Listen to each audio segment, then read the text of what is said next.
안녕하세요. 오늘은 스택으로 파일 불러오기와 레이어 자동 맞춤을 이용해 보시는 사진처럼 여행지에서 가족 또는 연인과 함께 촬영한 기념사진을 포토샵에서 합성하는 방법을 공부해 보겠습니다. 이런 사진을 만들려면 몇 가지 조건을 맞춰서 촬영해야 하는데요. 삼각대를 사용해서 구도가 어긋나지 않도록 촬영하면 합성은 좀 더 쉽겠지만 요즘은 포토샵 레이어 자동 맞춤 기능이 너무 좋아서 구도가 크게 어긋나지 않는다면 포토샵에서 쉽게 합성을 할 수 있습니다.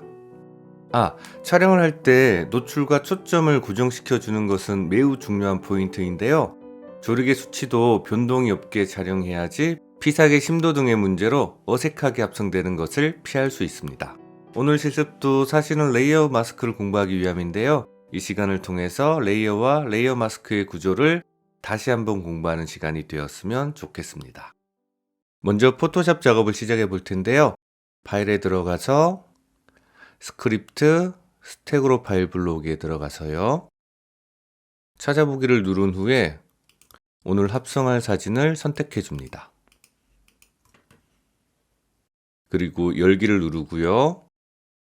확인을 누르면 포토샵이 자동으로 스택으로 파일을 불러오게 됩니다.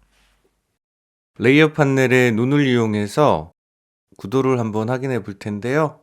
첫 번째 사진, 두 번째 사진, 세 번째 사진, 네 번째 사진, 다섯 번째 사진, 여섯 번째, 일곱 번째 사진인데요. 보시면 구도가 약간 어긋난 걸 알 수 있잖아요. 오늘 새롭게 공부하게 되는 내용은 레이어 자동 맞춤인데요. 이렇게 촬영할 때 구도가 약간 어긋난 여러 장의 사진을 분석해서 움직이지 않는 산과 건물 등을 기준으로 구도를 맞춰주는 기능입니다. 레이어 자동 맞춤을 할 때는 자동 맞춤할 레이어를 이렇게 모두 선택해 주고요. 편집에 들어가서 레이어 자동 맞춤을 누르고요. 이렇게 자동이 가장 이상적이에요. 이렇게 자동을 선택하고 확인 누르면 포토샵이 이렇게 알아서 구도를 맞춰주는데요. 선택된 모든 레이어의 구도를 일치시켜 주게 됩니다. 레이어 판넬의 눈을 이용해서 어떻게 자동 맞춤되었는지 한번 확인해 볼게요. 우선 이렇게 눈을 끄고요. 하나씩 눈을 켜보면 사람은 왼쪽에서 이렇게 오른쪽으로 옮겨지는데 아래쪽에 있는 바위와 먼 산은 구도가 딱 일치되는 것을 알 수 있잖아요. 다시 한번 확인해 볼게요.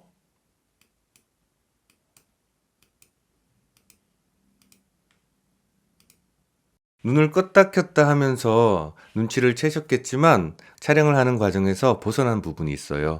자, 어디까지를 잘라낼 수 있는지 이 그리드를 사용해서 각각의 레이어에서 한번 확인해야 하는데요. 자, 첫 번째 사진은 이만큼 잘라낼 수 있고요. 두 번째 사진은 요만큼, 자, 여기까지 들어갈 수 있어요. 더 밖으로는 못 나가고요. 세 번째 사진은 좀 더 낮춰야 해요. 요렇게 되고요.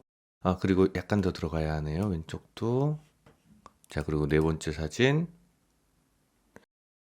네 번째 사진은 문제 없고요. 다섯 번째 사진.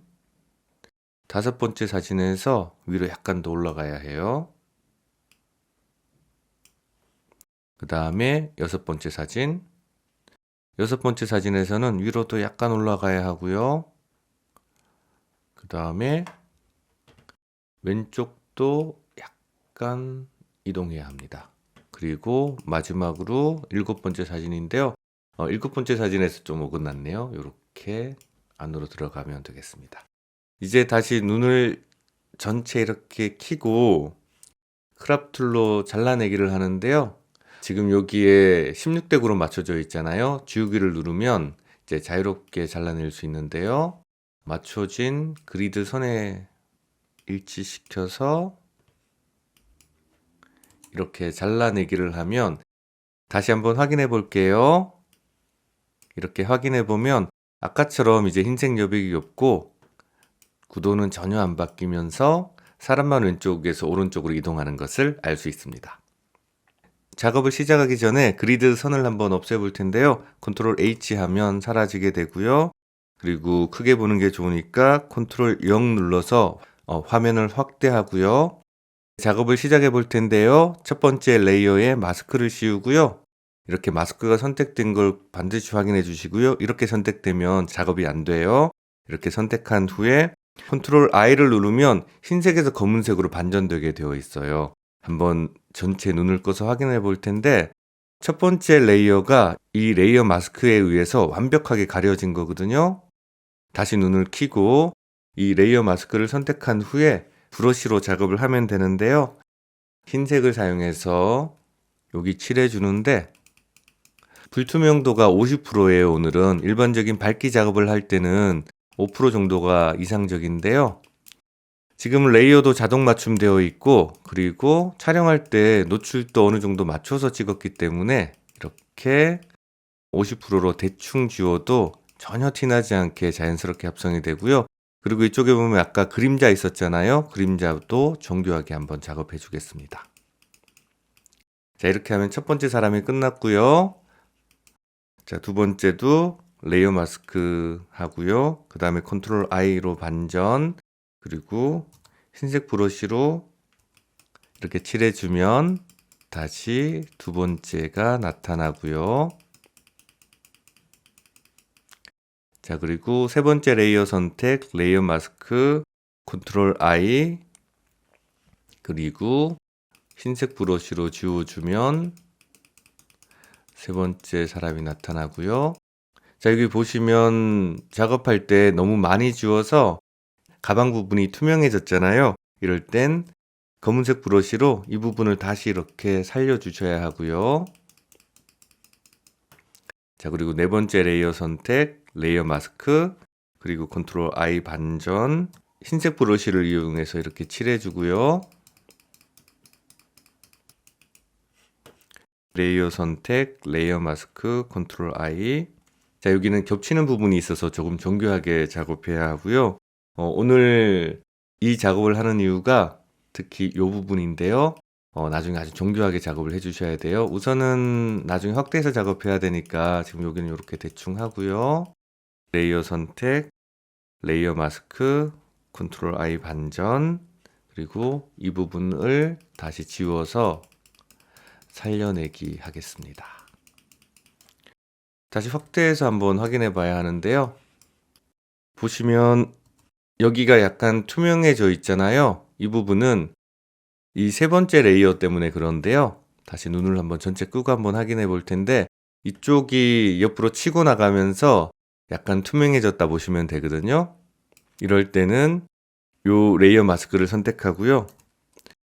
다시 검은색 브러쉬를 이용해서 이쪽을 지워내면 되세요.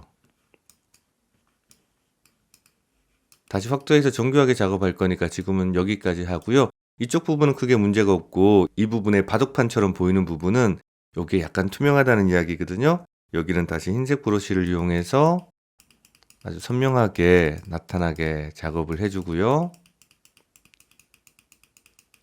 자, 다시 이제 레이어를 전체 한번 다 켜볼게요. 이렇게 다 켜고 나서 이제 여기 겹치는 부분만 확대, 그리고 세 번째 레이어에서 검은색 브러쉬를 이용해서 이 부분을 조금 정교하게 작업해 주는데요.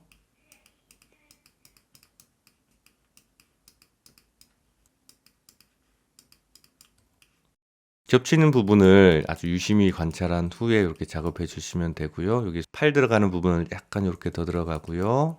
자, 여기. 그 다음에 마지막으로 다시 흰색 브러쉬 이용해서 여기 머리 부분 하고요. 이 부분 작업해 주고, 그 다음에 다시 검은색 브러쉬 이용해서 여기 약간 치고 들어간 거 마무리 해주면 이제 완벽하게 자연스럽게 합성이 되겠습니다. 컨트롤 0 누르면 이렇게 화면에 가득 채울 수 있거든요. 자, 어떠세요? 자연스럽게 작업이 잘 됐죠? 자, 이렇게 합성 작업은 끝났고요. 추가로 몇 가지 작업을 더 해볼 텐데요. 컨트롤 시프트 2를 눌러서 레이어를 먼저 병합하고요. 컨트롤 시프트 X, 픽셀 유동화인데요. 이건 사실 할 필요는 없는 작업인데, 최근에 수업 시간에 픽셀 유동화를 공부했었잖아요. 그래서 어떻게 활용하는지를 한번 보여드릴 텐데요. 다리 길이를 약간 이렇게 늘릴 수 있고요. 늘릴 때 꼭 염두에 두셔야 될 건 뒤에 바위가 있기 때문에 바위선을 유심히 관찰하신 후에 작업을 해줘야지 자연스럽게 되겠습니다. 하나만 해볼게요. 확인을 눌러서 밖으로 나왔고요. 컨트롤 Z 전 후에요. 이런 식으로 원하면 작업을 할 수 있고요. 자, 그 다음엔 밝기 조정인데요. 지평선 경계 부분을 이렇게 먼저 선택해 주고요. 해질 무렵이라서 하늘 부분은 약간 밝고요. 아래쪽은 옆에 산도 하나 있었거든요. 그래서 약간 어두워진 상태예요. 하늘 부분을 어둡게 해줄 텐데요. 이때는 레벨이 좋아요. 자, 왜냐면 이쪽 부분이 거리가 멀잖아요. 그래서 약간 플랫해지게 되거든요. 그래서 이렇게 레벨로 잡아주면 되는데요. 경계선은 다시 패더에서 이렇게 흐릿하게 뭉개주고요. 그런데 이렇게 작업하고 나면 얼굴은 위로 약간 올라와 있어서 자, 눈을 꺼서 한번 확인해 볼 텐데요. 아까보다 약간 어두워졌는데 얼굴은 어두워지면 안 되는 곳이에요. 어떻게 작업하면 되냐면 브러쉬를 이용해서 레이어 마스크에 검은색으로 칠해주면 되는데요. 이런 식으로 작은 부분에 정교하게 작업해 줄 때는 10% 정도가 적당해요. 자, 이렇게 하고 브러쉬로 흰색 브러쉬로 칠해주면 검은색 브러쉬로 했네요. 다시 흰색으로 바꾸고요. X키 눌렀어요. 얼굴 부분이 아까와 동일하게 밝아지고요. 사람 부분은 가능하면 이렇게 작업을 해주시는 게 좋고요. 자, 그리고 이쪽도 한번 작업해 주고요. 그리고 세 번째 사람도 작업해 주고요. 그리고 네 번째 사람, 그리고 다섯 번째 사람. 여기도 보시면 약간 어두워져 있었어요. 자, 아까 뒤에 산 밝게 하면서 어두워진 거라고 보시면 되고요. 그리고 또 이쪽은 원래 약간 어두웠었어요. 그래도 사람 부분은 레이어 마스크에서 이렇게 작업을 해주는 게 훨씬 더 좋습니다. 자, 이제 다시 줄여서 아래쪽은 또 다소 어둡게 해줄 텐데요. 이렇게 선택해서 이 부분만 조금 더 어둡게 해주고요. 다시 경계는 패더 값으로 조절해 주고요. 최종적으로 가운데 부분 약간 밝게 해줄 텐데요. 새 레이어 만들 때 모드를 오버레이 선택해 주시고요. 여기 중간값 체크 꼭 기억해 두시고요.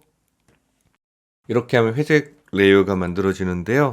흰색 브러쉬를 이용해서 지금은 다시 5%로 낮출게요. 자연스럽게 하기 위해서이고요. 밝게 해줘야 될 부분을 흰색 브러쉬를 이용해서 이렇게 터치하면 터치한 부분이 자연스럽게 밝아지는 걸 알 수 있습니다. 이때 브러쉬를 사실 굉장히 정교하게 잘 쓸 필요는 없어요. 어떤 부분에 터치해야지 자연스럽게 밝아진다는 걸 감각적으로 익히셔야 한다는 걸 기억해 두셨으면 좋겠습니다. 자, 이제 레이어 판넬에서 최종 결과 한번 확인해 볼 텐데요. 눈을 이렇게 껐어요. 자, 순서대로 한번 켜볼게요. 하나, 둘, 셋. 자, 이렇게 최종 작업이 마무리되었습니다. 포토샵을 처음 공부할 때는 많은 기능을 공부하는 것보다 반복 작업을 통해서 빠른 시간에 작업을 마무리할 수 있도록 꾸준히 연습해 주시는 게 중요하고요. 그렇게 작업하는 과정에서 포토샵이 언어처럼 사용될 수 있도록 연습해 주셨으면 좋겠습니다. 오늘도 행복한 하루 되시고요. 감사합니다.